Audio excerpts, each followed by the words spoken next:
నమస్తే, welcome to Telugu రాజ్యం. నేను సిరి. ఆరావళి హిల్స్ మైనింగ్ తవ్వకాలు అసలు ఏం జరుగుతుంది, ఎందుకు ఇప్పుడు ఆరావళి హిల్స్ వార్తలో చర్చనీయాంశమైంది అనేది మనకు వివరించడానికి మనతో పాటు ఉన్నారు ప్రముఖ రాజకీయ విశ్లేషకులు భరద్వాజ్ గారు. నమస్కారం సార్. నమస్తే సార్. ఆరావళి హిల్స్ మైనింగ్కి గురవుతుంది మొత్తానికి. అంటే ఏదైతే ఇంపార్టెంట్ అంటే ఒక ఆక్సిజన్ లంగ్స్ లాగా మనం ఫీల్ అయ్యే ఒక ఆరావళి హిల్స్ని ఇప్పుడు మైనింగ్కి ఇస్తున్నారు. మైనింగ్ ఆల్రెడీ తవ్వకాలు జరుగుతున్నాయని చెప్పేసి మనం వార్తలలో వింటున్నాం. అసలు ఏం జరిగింది సార్?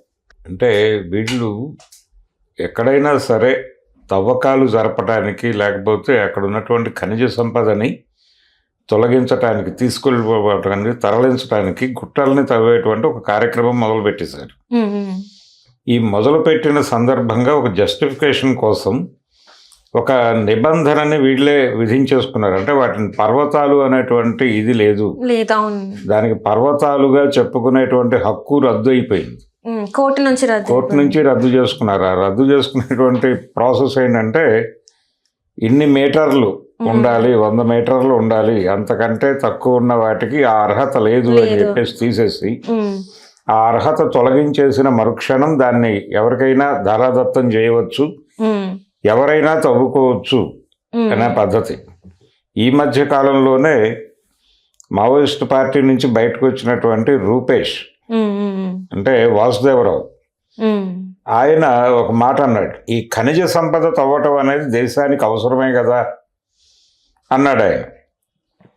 ఇది జనాల్లో కల్పిస్తున్నారు వాళ్ళు ఈ అభిప్రాయం.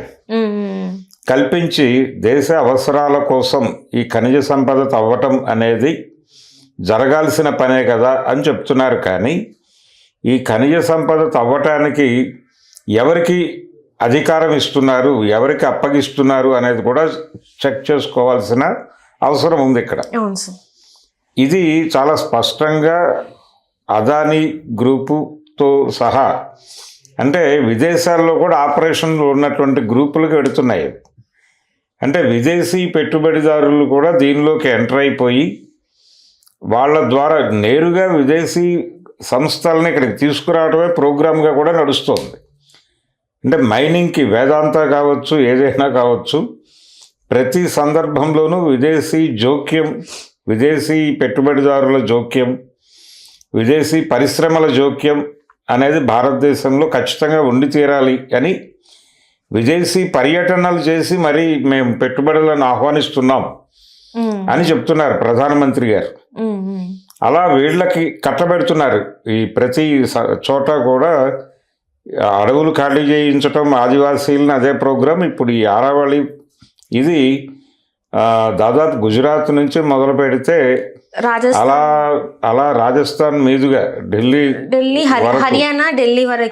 హర్యానా, ఢిల్లీ వరకు విస్తరించి ఉన్నటువంటి ఒక వరుస పర్వతాలు, లేదు ముడత పర్వతాలు, ఇలా మాట్లాడతారు వీటి గురించి. ఇదొక వరుస. ఈ వరుస గనక నిర్మూలన జరిగిపోతే అంటే వీటినన్నిటినీ కొట్టేస్తాయి.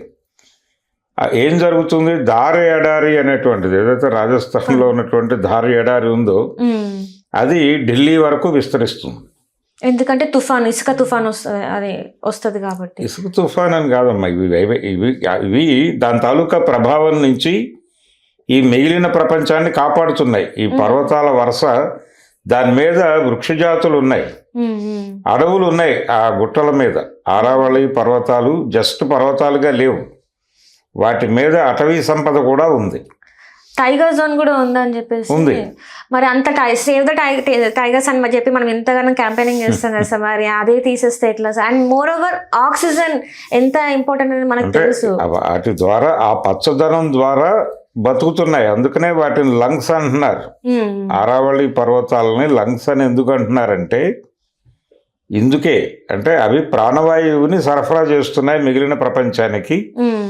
అలాగే దారి ఎడారి నుంచి వచ్చేటువంటి ఆ వేడి ఛాయల్ని నిరోధించి యువతల ప్రపంచాన్ని ప్రశాంతంగా ఉంచగలుగుతున్నాయి. అందుకని ఇప్పుడు అవి తీసేస్తే ఏం జరుగుతుంది? స్ట్రైట్గా దాని ప్రభావం ఢిల్లీ దాకా విస్తరిస్తుంది. అంటే ఢిల్లీలో ఉన్నటువంటి వాతావరణం టోటల్గా మారిపోతుంది. ఆల్రెడీ ఇప్పటికీ చూస్తున్నాం అక్కడ ఎన్ని సమస్యలు ఉన్నాయి, ఎయిర్ ఎంత పొల్యూటెడ్ అయిపోయింది ఏంటి అనేది చాలా వరకు ప్రాబ్లం ఉంది కదా సార్. అంటే ఎయిర్ పొల్యూషన్ ఇదంతా ఒక గొడవ. అంటే అక్కడ ఉన్నటువంటి పర్యావరణ సమస్యలు, వాహనాలు, దాని తాలూకా ఎఫెక్ట్ అది. పరిశ్రమలు, గురుగావ్ నిండా పరిశ్రమలే ఉన్నాయి, వాటి నుంచి వచ్చేటువంటి వ్యర్థాలు, ఆ గొడవ ఒకటి. అయితే దానికి మించి వీటన్నిటి నుంచి ప్రొటెక్ట్ చేస్తున్నటువంటి ఆరావళి పర్వతాలను తొలగించటం, అసలు వాటిని పర్వతాలు అని కూడా అనకూడదు అంటున్నారు. ఇప్పుడు నెమ్మదిగా పరిస్థితి ఎలా తయారవుతుందంటే హిమాలయ పర్వతాలను కూడా పర్వతాలు అనక్కర్లేదు అనేది ఒక జడ్జిమెంట్ తీసుకొచ్చేసి వీళ్ళు అంటే రాజ్యాంగ సంస్థలన్నింటినీ కూడా కంట్రోల్లోకి తీసుకుని తమకి అనువైనటువంటి తీర్పులు, అనువైనటువంటి నిర్ణయాలు రాబట్టేసుకుని దాని ప్రకారం వీళ్ళు ఏం చేయాలో అది చేసుకుంటూ వెళ్ళిపోతున్నారు. అభివృద్ధి అనే పేరుతో ఎవరి మీదైనా ఏ క్షణమైనా దాడి జరగచ్చు అనే వాతావరణాన్ని తీసుకొచ్చారు. ఇప్పుడు ఎవరైనా సరే ఈ అరావళి పర్వతాల గురించి మాట్లాడితే వాళ్ళ అభివృద్ధి వ్యతిరేకులు అని ముద్ర వేస్తున్నారు. ముద్ర వేస్తూ ఇప్పుడు మనకి చాలా కాలం క్రితం అంటే ఉమ్మడి ఆంధ్రప్రదేశ్ రోజుల్లోనే విశాఖ మన్యంలో బాక్సైడ్ తవ్వకాలకు అంకురార్పణ జరిగింది. ఈ బాక్సైడ్ తవ్వకాలు జరపాలి అనుకున్నప్పుడు అక్కడ ఉన్నటువంటి ఆదివాసీలు తీవ్రంగా వ్యతిరేకించారు. మిలిటరీని అక్కడ పెట్టి వాళ్ళ మీద దాడులు జరిగినాయి. దాడులు జరిగి బాక్సైడ్ తవ్వేస్తామని చెప్పారు, దూకారు. వేదాంత ఈ కంపెనీలను చేసింది అదే. అయితే వాళ్ళ ప్రధానమైన ఆర్గ్యుమెంట్ ఏంటి ఆ రోజున, అక్కడ ఉన్నటువంటి గుట్టల్లో బాక్సైడ్ ఉన్నమాట వాస్తవమే. ఉండటం వలన ఏం జరుగుతోంది, వర్షం నీళ్లు పడ్డప్పుడు ఇంకదు. అక్కడ వర్షం పడ్డప్పుడు ఇంకకుండా ఈ బాక్సైడ్ ఉండటం వలన అది ఒక క్యాచ్మెంట్ ఏరియాగా ఉపయోగపడుతుంది. అక్కడ నీటి నిలువలు ఏర్పడి అవి కిందకి పారతాయి. పారటం వలన ఒక నది ఏర్పడింది అక్కడ. ఆ నదిని గోస్తని నది అంటారు. ఆ నది నుంచి వచ్చే నీళ్లు విశాఖపట్నం ప్రజల దాహార్తిని తీర్చడానికి కూడా వాడేవాళ్ళు. అంత ప్రయోజనకరమైనటువంటి అంటే జనాలకు సర్వ్ చేస్తున్నాయి. అవి నీటిని నిల్వ చేసి ప్రజలకు అందిస్తున్నాయి. వ్యవసాయం జరుగుతోంది ఆ నది పొడుగున. ఆ వ్యవసాయానికి కావలసిన నీళ్లు కూడా ఆ కొండలే ఇస్తున్నాయి. అయినప్పటికీ దానిలో బాక్సైడ్ ఉంది కాబట్టి తవ్వేస్తాం అని రంగంలోకి దిగారు. ఇప్పుడు ఏమిటి పరిస్థితి అంటే అక్కడ నీటి నిల్వలు లేవు, ఆ నది లేదు, అంతా అంతర్ధానం అయిపోయింది. ఇప్పుడు కష్టాలు మొదలైనాయి. ఇప్పుడు అలాంటి పరిస్థితి అక్కడ కూడా వస్తుంది. అరావళి పర్వతాలను తొలగించిన తర్వాత అక్కడ ఉన్నటువంటి ప్రకృతి పరమైనటువంటి కొన్ని అడ్జస్ట్మెంట్లు ఉంటాయి, అవన్నీ కూడా రద్దయిపోతాయి. అంటే ఈ మైనింగ్ చేయడానికి బీజేపీకి సంబంధం ఉంది. ఏదైతే కంపెనీస్ నుంచి ఎలక్టరల్ బాండ్స్ వచ్చినాయో, ఎప్పుడైతే మూడో దఫా కూడా బీజేపీ గెలిచిందో కేంద్రంలో, అప్పటి నుంచెల్లే ఇది ఇంకా ఎక్కువైపోయింది, తీవ్ర స్థాయిలో ఎక్కువైపోయిందని ప్రెజర్ పెరిగింది. ఇప్పుడు మనం ఓపెన్గా మాట్లాడుకోవాలి అంటే ప్రధానమంత్రి నరేంద్ర మోడీ లేకపోతే హోంమంత్రి అమిత్ షా ఇలా మాట్లాడుకుంటున్నాం, కానీ నిజానికి ప్రభుత్వాన్ని నడుపుతోంది అదానియే నడుపుతున్నాడు. అదాని మాత్రమే కాదు, ఈ పెట్టుబడులు పెట్టిన అంటే ఎలక్టోరల్ బాండ్స్ అన్ని ప్రస్తావన వచ్చింది కాబట్టి, ఈ ఎలక్టోరల్ బాండ్స్ అంటే పొలిటికల్ పార్టీల్లో ఇన్వెస్ట్మెంట్ అంటే షేర్లు కొంటున్నారు వాళ్ళు. పొలిటికల్ పార్టీ రాజకీయ వ్యాపారంగా మారింది. రాజకీయం విడిగా, వ్యాపారం విడిగా ఉండేవి ఒకప్పుడు. రాజకీయం వ్యాపారం కలిసి నడుస్తున్నాయని కొంతమంది మాట్లాడుతున్నారు ఇప్పుడు కూడా. అది కూడా తప్పే. రాజకీయమే వ్యాపారంగా మారిపోయింది. పొలిటికల్ పార్టీ అంటే అదొక పొలిటికల్ లిమిటెడ్గానే చూడాలి. అంటే అదొక కంపెనీ. కాంగ్రెస్ కంపెనీలో షేర్లు కొంటున్నారు, భారతీయ జనతా పార్టీ కంపెనీలో షేర్లు కొంటున్నారు. ఎవరైతే షేర్లు కొన్నారో వాళ్ళ తాలూకా ప్రయోజనాలు కాపాడటం కూడా ఆ కంపెనీ లక్ష్యంగా మారుతుంది. కాబట్టి తన దగ్గర ఎవరైతే మదుపుదారులు ఉన్నారో, మదుపుదారులు అంటే షేర్లు కొన్నోళ్ళు, ఎలక్టోరల్ బాండ్స్ ద్వారా తమ కంపెనీలో పెట్టుబడులు పెట్టిన వాళ్ళు, వాళ్ళకి కావాల్సిన వాళ్ళ ప్రయోజనాలని కాపాడటం అనేది కనీస బాధ్యతగా మారుతుంది. కానీ ప్రజలు ఇంత సమస్యలు పడతారని వాళ్ళకి తెలియదా సార్? ప్రజలకి దానికి సంబంధం లేదు. ఆ సంబంధం తెగిపోయి చాలా కాలం అయింది. ఓకే. ఆ సంబంధం తెగి 33 సంవత్సరాలు అయింది. 33 సంవత్సరాలు అయిపోయింది. అవును, 33 సంవత్సరాల క్రితం మన్మోహన్ సింగ్ గారు ఈ దేశంలోకి ఆర్థిక సరళీకరణలు పట్టుకొచ్చిన క్షణంలోనే తెగిపోవడం మొదలైంది. ఇప్పుడు ఇప్పటి వరకు ప్రజలు ఏమనుకునే వాళ్ళంటే మేము ఓటేస్తే కదా వీళ్ళు గెలిచేది అని ఆవేశపడుతున్నారు. రీసెంట్ టైమ్స్లో భారతీయ జనతా పార్టీ ఇంకొక అభిప్రాయాన్ని కలిగిస్తోంది. మీరు ఓటు వేయకపోయినా మేము గెలుస్తామని. అసలు మీరు రాకపోయినా, పోలింగ్ బూత్కి మీరు రాకపోయినా మేం గెలవటమే. వాళ్ళు ఓటర్ జాబితాని సవరించేసుకుంటున్నారు వాళ్ళకు అనుకూలంగా. అంటే ఈసీని వాళ్ళ చేతిలో పెట్టేసుకున్నారని అనుకోవచ్చు. ఈసీని వాళ్ళ కంట్రోల్లో పెట్టుకుని ఏదైనా చేసి గెలుపు సాధ్యమే. యాంత్రిక తాంత్రిక గెలుపు అంటారు. ఇది జనంతో సంబంధం లేదు. ఓటర్ రహిత ఓటింగ్ విధానం. ఈ ఓటర్ రహిత ఓటింగ్ విధానము అనేది మాకు తెలుసు. కాబట్టి మీరేదో మేం ప్రభుత్వాలను ఏర్పాటు చేస్తున్నాం, మా ఓటుతో మేము మా జీవితాలను సరిదిద్దుకుంటాం, ఇలాంటి మాటలు మాట్లాడకండి అని ఆల్రెడీ వాళ్ళు ఒక సిగ్నల్ ఇచ్చేశారు. అయిపోయింది అది.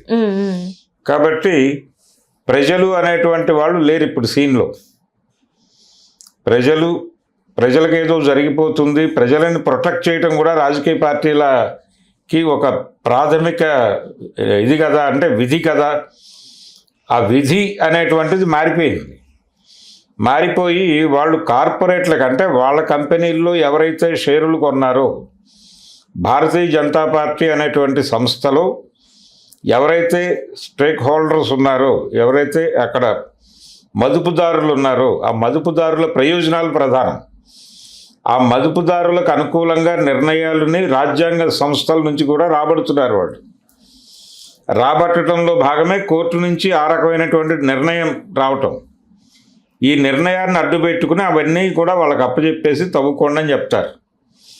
తవ్వేస్తారు. తవ్వేసిన తర్వాత సఫర్ అయ్యేది మళ్ళీ ప్రజలే.